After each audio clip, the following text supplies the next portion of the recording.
जब धमाका हुआ तो हमारे जो बाद में इंटीरियर मिनिस्टर मरहूम ये रहमान मलिक साहब, उन्होंने कहा सब लेट जाए। हम ट्रक के अंदर लेट गए, मगर कारपेट जो थी ट्रक की उसके अंदर से चिंगारियां निकल रही थी।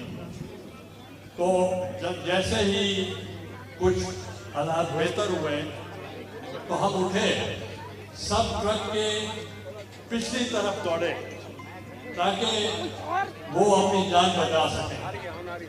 तो मैं जब पीछे गया तो एक और धमाका हुआ, वो पहले से भी जोरदार धमाका। उस धमाके के बाद फिर सब लेट गए, मैं भी लेट गया। जैसे ही मैं लेटा, भगदड़ में सारे लोग मेरे ऊपर चढ़ गए। जब मेरा सांस बंद होने लगा तो मैंने कहा बेहतर है कि मैं खड़ा हूं।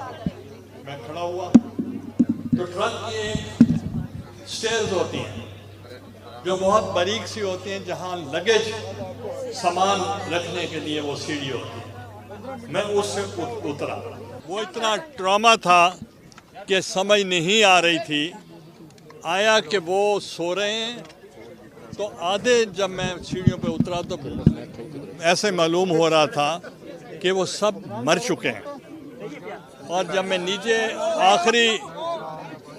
आखिरी 2-3 स्टेप्स पे था तो मुझे पुलिस ने संभाल कर जीप में बिठा दिया। मैंने उनसे पहला सवाल किया कि मोहतरमा कहाँ हैं? उन्होंने कहा उनको सेफली यहाँ से ले गए। मैं सीधा बिलावल हाउस गया।